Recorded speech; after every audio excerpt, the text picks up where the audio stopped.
Assalamualaikum warahmatullahi wabarakatuh. Nama saya Wulansari, Prodi Hukum Universitas Teknologi Digital Bandung. Dalam video ini saya akan sedikit menerangkan mengenai hukum-hukum perbankan, pengertian, sejarah, serta fungsi hukum perbankan di Indonesia. Pengertian hukum perbankan. Hukum perbankan adalah kumpulan aturan yang mengatur segala aspek yang terkait mengenai perbankan, termasuk operasional, regulasi, serta hak dan kewajiban bank dan nasabah. Hukum ini mencakup berbagai aspek hukum, diantaranya hukum administrasi, hukum pidana, hukum perdata, hukum dagang, serta hukum internasional. Dasar hukum perbankan di Indonesia didasarkan pada beberapa undang-undang yang utama, diantaranya Undang-Undang Nomor 7 Tahun 1992 tentang perbankan yang kemudian direvisi dengan Undang-Undang Nomor 10 Tahun 1998. Undang-Undang Nomor 21 Tahun 2008 tentang perbankan syariah yang mengatur sistem perbankan yang berbasis dengan syariah. Lalu yang terakhir ada regulasi dari otoritas OJK atau otoritas jasa keuangan dan juga dari BI atau Bank Indonesia yang berfungsi sebagai pengawas industri perbankan. Prinsip-prinsip hukum perbankan di Indonesia juga dilandasi oleh beberapa prinsip utama, diantaranya prinsip kepercayaan, di mana bank harus menjaga kepercayaan nasabah dalam mengelola dana yang mereka percayakan. Yang kedua, ada prinsip kerahasiaan. Informasi nasabah harus dijaga dan tidak boleh disebarluaskan tanpa seizin nasabah. Yang ketiga, ada prinsip kehati-hatian atau prudensial principle, yaitu bank harus menjalankan operasional dengan penuh kehati-hatian untuk menjaga stabilitas keuangan.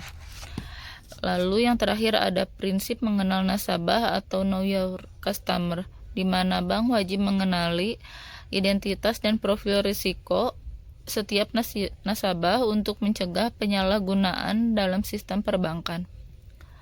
Fungsi dan tujuan perbankan di Indonesia sendiri memiliki peran-peran strategis dalam perekonomian nasional, diantaranya yaitu untuk menghimpun dana dari masyarakat dalam bentuk uang simpanan, lalu menyalurkan dana kepada masyarakat dalam bentuk kredit, lalu menyediakan layanan transaksi keuangan yang efisien, dan juga mendukung stabilitas ekonomi dan pertumbuhan nasional.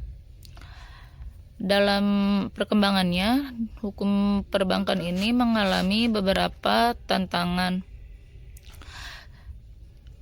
yaitu diantaranya ada fintech dan digital banking, yaitu regulasi yang mengakomodasi inovasi teknologi dalam layanan keuangan. Lalu ada keamanan data dan juga privacy, yaitu perlindungan hukum data nasabah adalah menjadi hal yang sangat penting. Selanjutnya yaitu pencegahan kejahatan keuangan. Hukum perbankan di sini harus mampu menangkal segala pencucian keuangan dan pendanaan terorisme. Dalam sejarahnya, hukum dunia perbankan ini dibagi menjadi beberapa masa. Yang pertama ada masa kolonial Belanda. Perbankan di Indonesia bermula pada tahun 1746, yaitu ketika VOC mendirikan The Bank van Lening untuk mendukung perdagangan. Lalu pada abad ke-19, yaitu The Javas Bank atau DJB yang didirikan sebagai bank sentral Hindia Belanda yang berfungsi sebagai bankir pemerintahan kolonial. Lalu juga ada pada masa kependudukan Jepang di antara tahun 1942 sampai 1945,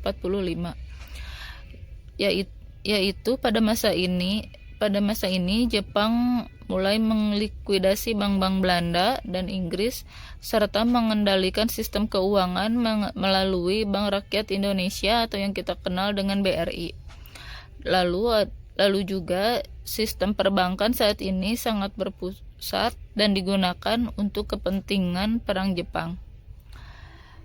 Selanjutnya ada masa setelah masa kemerdekaan dan masa nasionalisasi di antara tahun 1945 sampai 1960. Setelah Indonesia merdeka, bank-bank asing mulai beroperasi, tetapi kemudian dinasionalisasi kembali.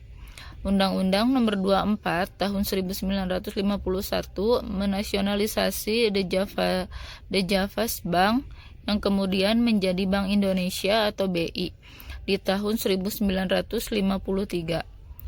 Lalu ada BNI 1946 yang menjadi bank pertama yang didirikan oleh pemerintahan Indonesia setelah kemerdekaan. Selanjutnya ada masa Orde Baru, yaitu pada tahun 1966 sampai 1998. Pemerintah mengeluarkan Undang-Undang Nomor 14 Tahun 1967 tentang pokok-pokok perbankan yang menjadi dasar hukum dalam dunia perbankan modern. Pada tahun 1988, kebijakan Paket Oktober atau Pakto 88 dikeluarkan untuk mendorong liberalisasi perbankan dan meningkatkan jumlah bank-bank swasta. Selanjutnya ada masa reformasi dan perkembangan modern dari tahun 1998 sampai sekarang. Undang-Undang Nomor 10 Tahun 1998 merevisi UU Perbankan 1992 untuk memperkuat regulasi dan juga pengawasan. Selanjutnya, Undang-Undang Nomor 21 Tahun 2008 mengatur perbankan syariah, menyesuaikan perkembangan ekonomi berbasis syariah. Lalu yang terakhir, digitalisasi perbankan yang semakin berkembang dengan adanya Otoritas Jasa Keuangan atau OJK yang mengatur fintech dan perkembangan digital. Mungkin itu saja yang bisa saya bagikan. Semoga video ini bisa memberi pengetahuan baru dan juga manfaat bagi kita semua. Terima kasih. Assalamualaikum warahmatullahi wabarakatuh.